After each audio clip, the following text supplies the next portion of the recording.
I found a receipt for a toy race car in my husband's coat pocket.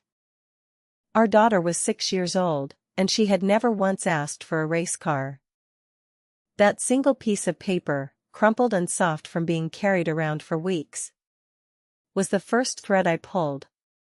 By the time I finished unraveling it, I had lost the husband I thought I had. Gained clarity about a mother-in-law who had smiled at me for 8 years while lying to my face. And discovered that the family I built my whole adult life around had another version of itself running quietly in a town 40 minutes away. My name is Elena, and this is the story of how I found out. What it cost me to leave, and what I built after I did. I want to start by telling you who I was before all of this. Because I think it matters. I wasn't a naive woman. I wasn't someone who ignored red flags out of laziness or fear. I was careful, I was observant, and I still missed it. Or maybe I didn't miss it so much as I was talked out of trusting my own instincts. Again and again, by two people who had years of practice making me doubt myself. I met Marcus when I was 24. I was working as a project coordinator for a mid-sized architecture firm. The kind of job where you learn everyone's coffee order and nobody remembers your name in meetings. Marcus came in to consult on a commercial property his family's real estate business was developing. He was confident in a quiet way. The kind of confident that doesn't need to raise its voice. He asked me to lunch under the pretense of discussing blueprints. And within 20 minutes we were talking about neither blueprints nor work at all. He made me laugh. He listened when I talked. Which sounds like a low bar, but you'd be surprised how many people just wait for their turn to speak. Marcus actually listened. We dated for 2 years before he proposed. In that time, I met his mother, Diane, more times than I could count. Diane Ward was, and still is, a formidable woman.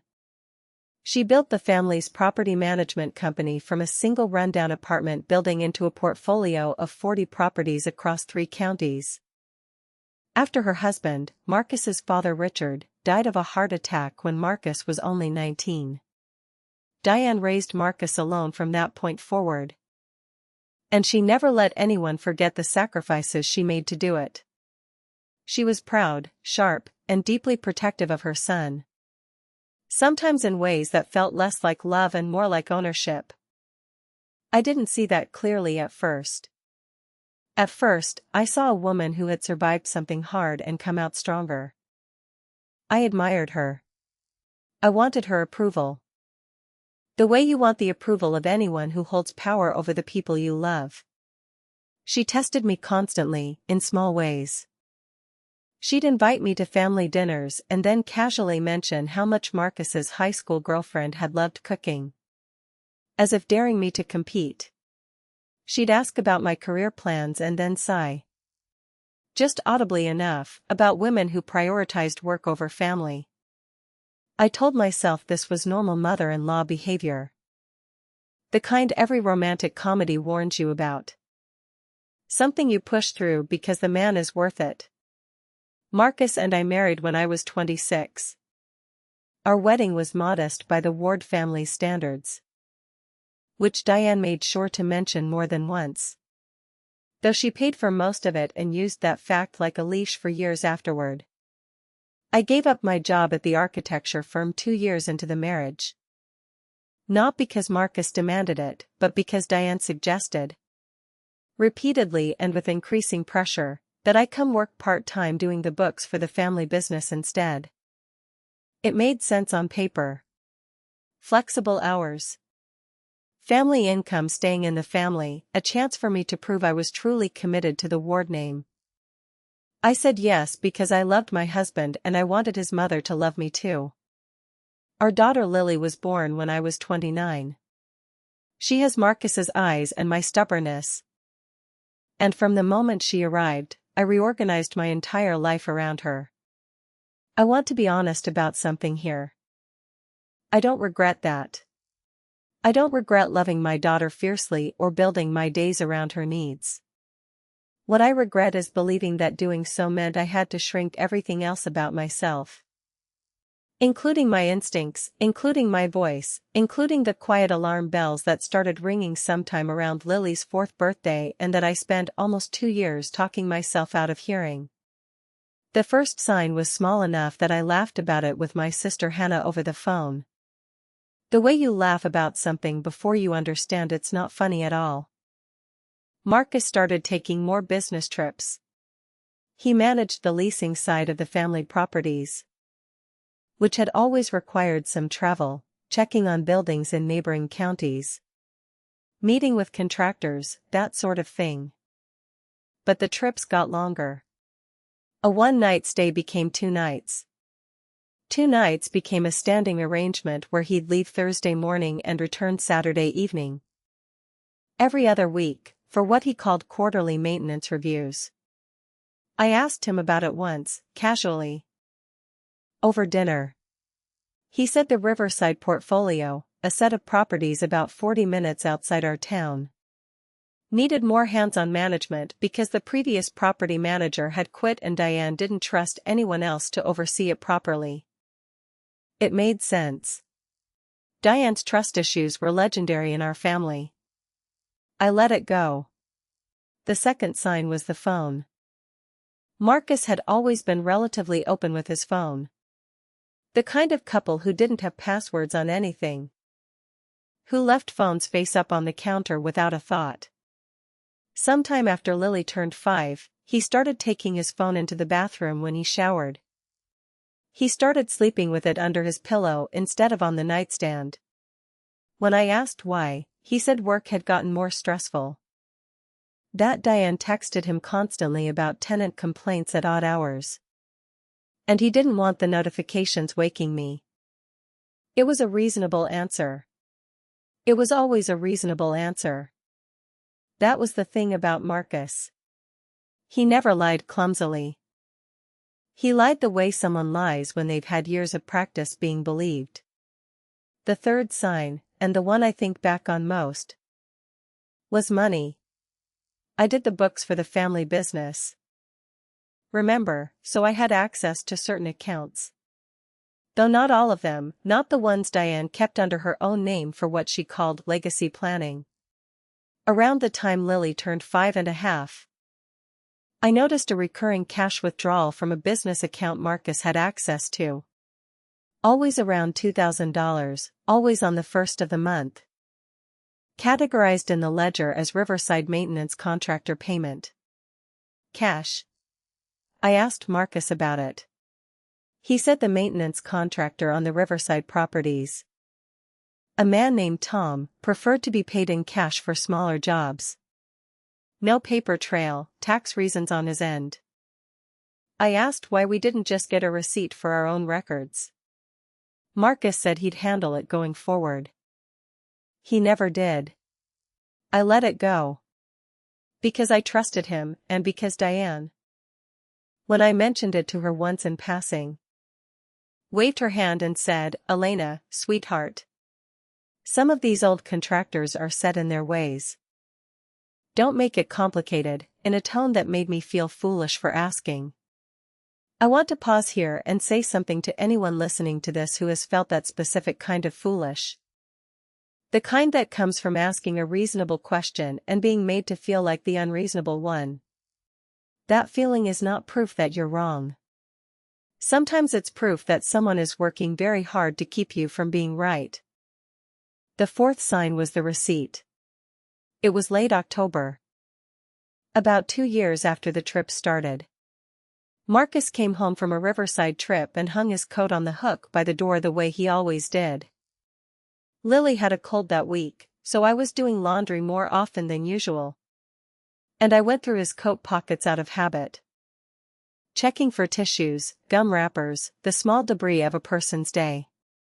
I found a receipt from a toy store in a town I didn't recognize. Dated 3 days earlier. One item. A die-cast race car.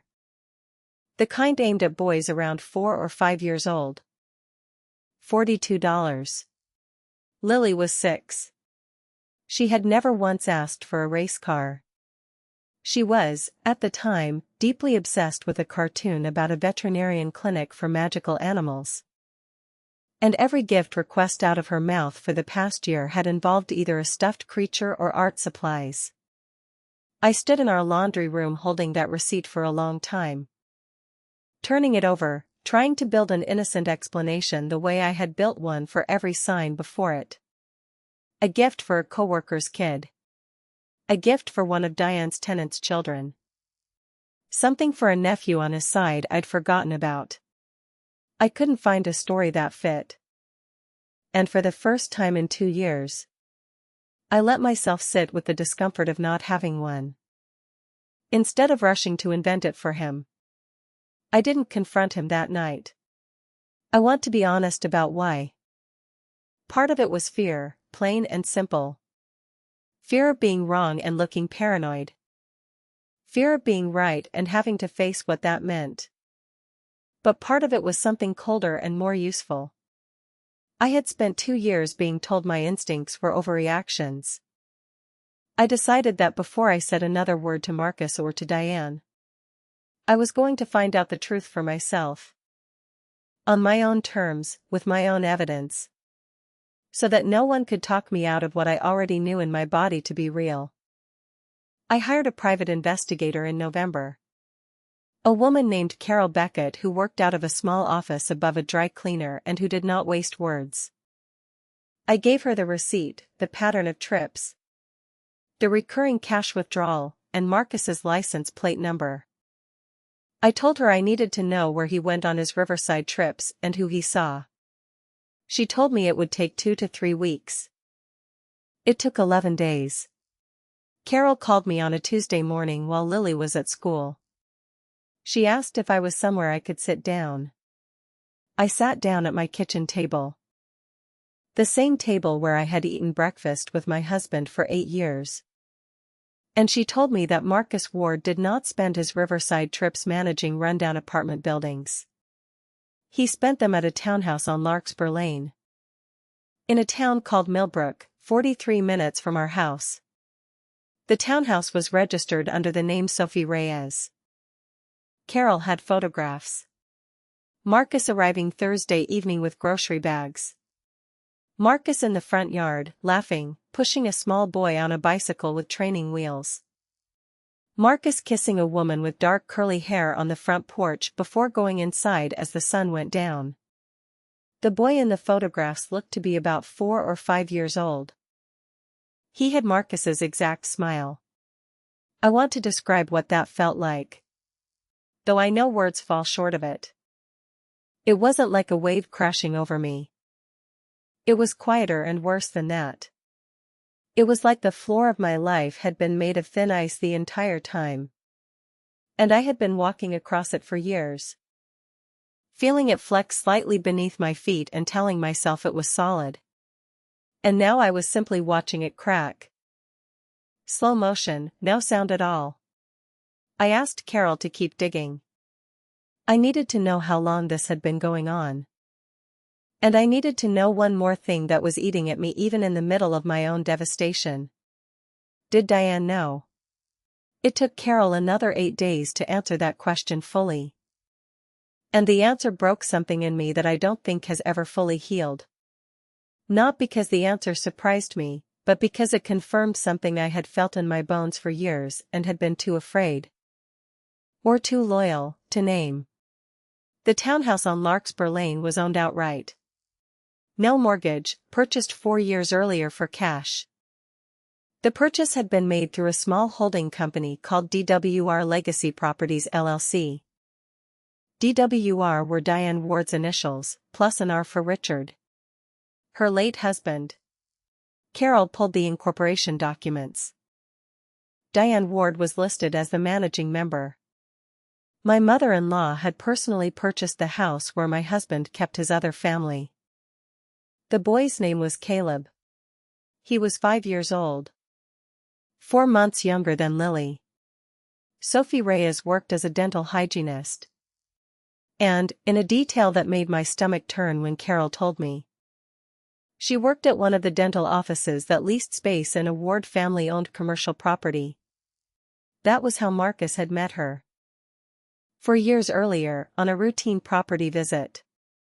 Caleb had been born 8 months after that meeting. 4 years. My daughter had been not quite 2 years old when this began.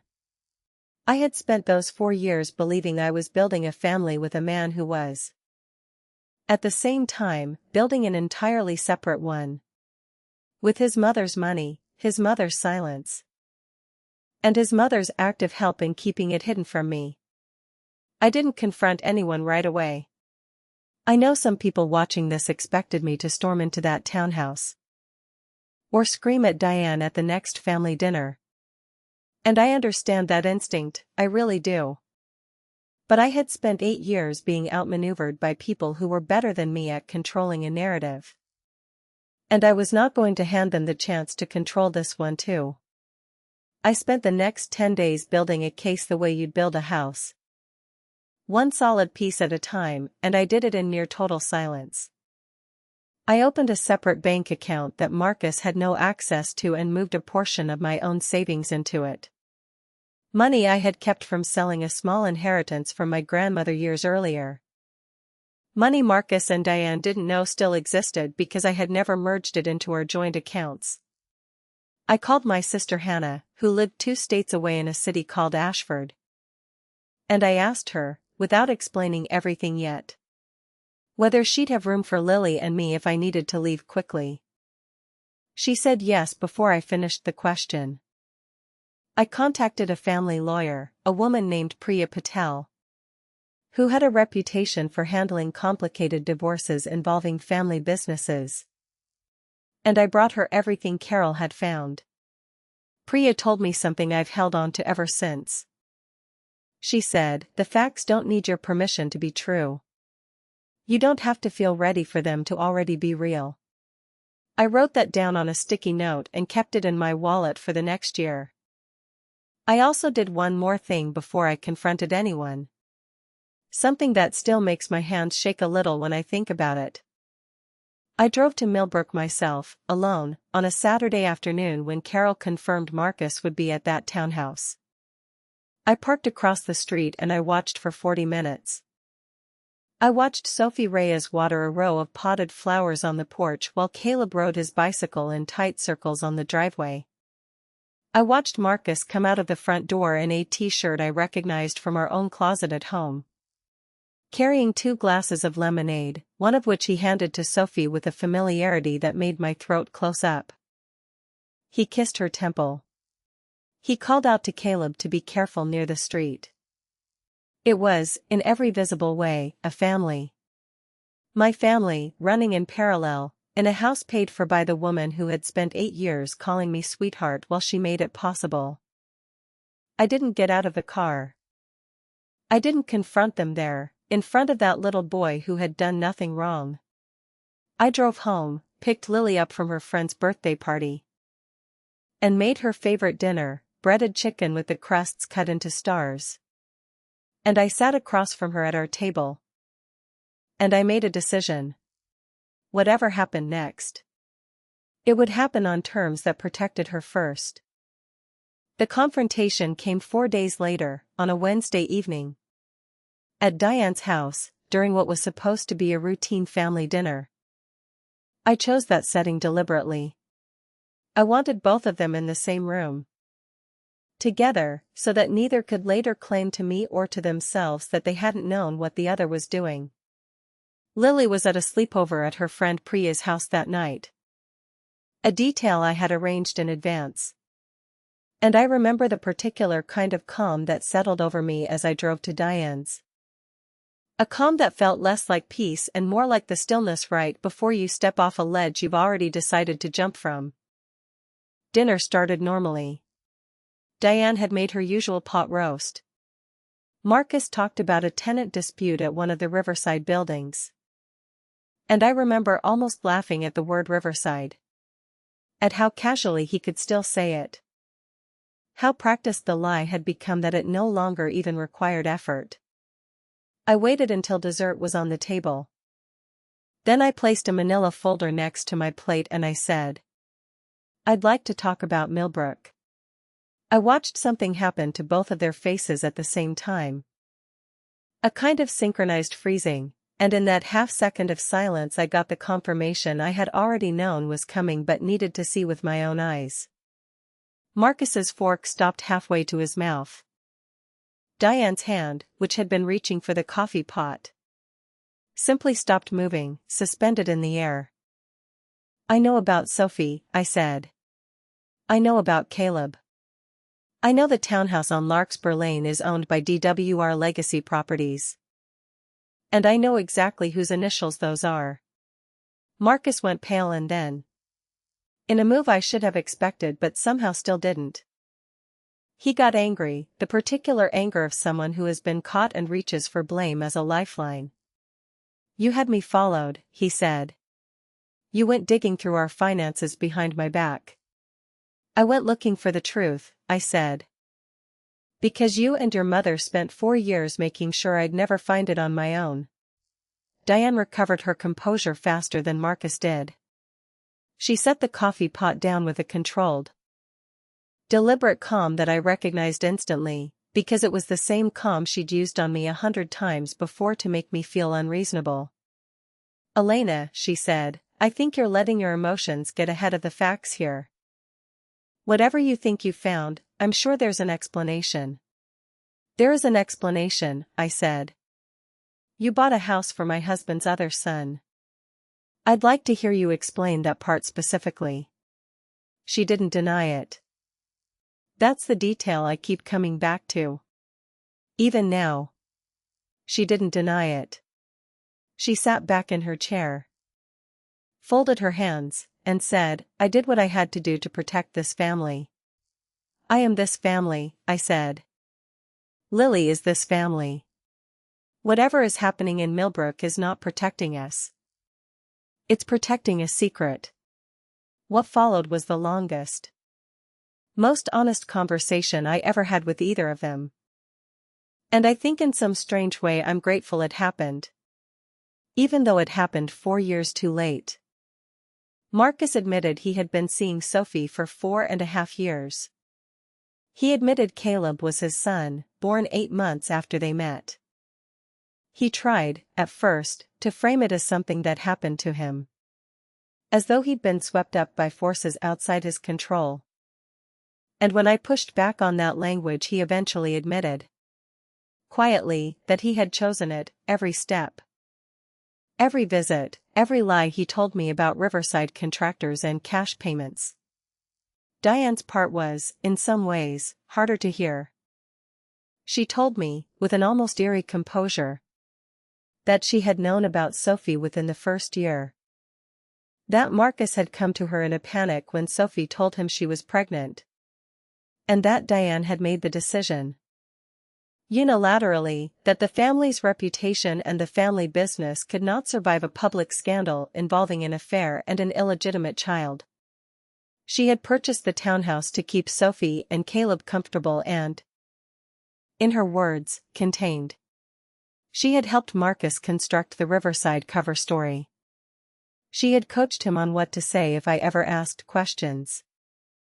Which detail to change, which excuse to reach for. And then she said something I will never forget. Something that finally, fully, explained the 8 years of subtle undermining. The comments about Marcus's ex-girlfriend's cooking. The sighs about women who prioritized careers. The constant low-grade suggestion that I was replaceable if I didn't fall in line. She said, Richard did the same thing to me. 20 years ago. There was another woman. I found out when our son was 12. I decided then that some things are better managed quietly than blown apart publicly. And I raised Marcus the same way I raised myself to survive it. It was, in its own devastating way, a confession of a pattern. Not just a betrayal. Diane hadn't just covered up her son's affair. She had been taught, by her own marriage, that this was simply what women in this family absorbed and managed. And she had passed that lesson down like an heirloom nobody asked for. I left that house that night without raising my voice. I want to be clear about that. Because I think there's a version of this story people expect. One with screaming and thrown dishes, and that's not what happened. I said, very calmly, that I would be filing for divorce. That I would be seeking full legal protections for Lily. And that neither of them should contact me directly going forward. Only through Priya Patel. Then I drove to Priya's friend's house where I'd left Lily overnight. Sat in the car for 11 minutes before going in. Because I didn't want my daughter to see my face until I had it back under control. And then I picked her up the next morning and told her. In the simplest, gentlest terms I could manage. That mommy and daddy were going to live in different houses for a while. The weeks that followed were the hardest of my life. And I'm not going to pretend otherwise for the sake of a tidy story. Marcus initially fought the divorce filing, hiring a lawyer who tried to argue that I had violated his privacy by hiring an investigator. An argument Priya dismantled within a single hearing by pointing out that private investigation for the purpose of documenting infidelity in a fault-based divorce state was entirely legal. And that the more relevant question was why a managing member of a family business had used company-adjacent funds to purchase property for an extramarital household. A detail that opened up its own set of financial and tax complications for Diane that had nothing to do with me at all. Diane's business partners, 3 silent investors who had put money into the Ward family portfolio over the years, found out about the DWR legacy properties situation during discovery. And it turned out they were considerably less forgiving of the reputational risk than Diane had ever imagined they'd be. 2 of them pulled their investment within the year. The family business, the thing Diane had sacrificed and schemed to protect for over 2 decades. Took a financial hit that had nothing to do with me and everything to do with the exact secret she'd been so determined to hide. I did not run away with our daughter in the dramatic midnight, packed suitcase sense that the phrase might suggest. I want to be honest about that too. Because I think honesty is the whole point of telling this story. What actually happened was slower and, I think, more responsible. Priya helped me secure temporary custody arrangements while the divorce proceeded. Once those were in place, I moved with Lily to Ashford. To my sister Hannah's town, 4 hours away. Into a small rental house 2 streets from Hannah's own place. I didn't hide from Marcus. I didn't disappear. I simply built a new life, on my own terms. In a place where I didn't have to see Diane's face at every family dinner or drive past a town called Millbrook every time I took the highway. Lily struggled at first, the way any 6. Then 7-year-old would struggle with her parents' divorce. And I won't pretend that part of this story has a clean resolution.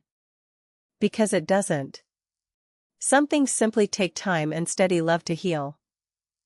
And I gave her both, every single day. She sees a child therapist named Mr. Okafor twice a month, and she has, slowly, over the past 2 years, found her footing again. She knows, in an age-appropriate way, that her father made choices that hurt their family. And she knows, just as clearly, that none of it was her fault and none of it changes how much she is loved. Marcus and I share custody now, though the arrangement looks different from what either of us imagined on our wedding day. He sees Lily every other weekend and for extended time in the summer. Our conversations are civil, mostly, brief, and entirely about logistics. He has, from what I understand through the custody arrangements, shared calendar and occasional mentions from Lily. Continued his relationship with Sophie, and Caleb is growing up knowing Lily as his half-sister. Something the 2 of them navigate slowly. In small supervised visits, at a pace that Priya and Mr. Okafor both helped us design with the children's well-being at the center of every decision. Rather than anyone's guilt or convenience. Diane and I have not spoken since that dinner. She sent a letter about a year after I moved to Ashford, which I read once and did not answer. I don't say that with anger anymore. Just with clarity. Some relationships end not because you decide to punish someone, but because you finally understand what continuing to include them in your life would actually cost you. And you decide you're no longer willing to pay it. As for me, I rebuilt slowly. I used part of the divorce settlement, along with the savings I had quietly protected before any of this became official, to go back to school for a certification in project management. Something adjacent to the career I had given up 8 years earlier for a family business that, in the end, was never fully mine to protect. I now work for a mid-sized construction firm in Ashford, managing timelines and budgets for residential developments. Work that is entirely my own, built on my own name. Answerable to no one's mother. I think about the receipt for the toy race car often. That small crumpled piece of paper that started everything. I used to think of it as the moment my marriage ended. I've come to think of it differently now. It wasn't the moment my marriage ended. It was the moment I finally stopped agreeing to lie to myself. If there's a lesson in all of this, and I've had a long time now to sit with what it might be, it's this. Trust the discomfort you feel when an explanation almost fits but doesn't quite. Don't let anyone, not a husband, not a mother-in-law, not the fear of being wrong, talk you out of your own instincts. The truth doesn't disappear just because you decide not to look at it. It just keeps growing quietly, in a townhouse 43 minutes away. Until the day you finally do. I'm doing well now. Lily is thriving in her new school. She's taken up piano, and just last month she told me, completely unprompted, that our little house in Ashford feels lighter than our old one ever did. I think about that word a lot. Lighter. I think that's the best way I can describe what it feels like to stop carrying a secret that was never yours to carry in the first place. If you've made it this far, I'd love to know in the comments if you've ever had that same feeling. An explanation that almost fit but didn't quite. And what it took for you to finally trust yourself enough to look closer.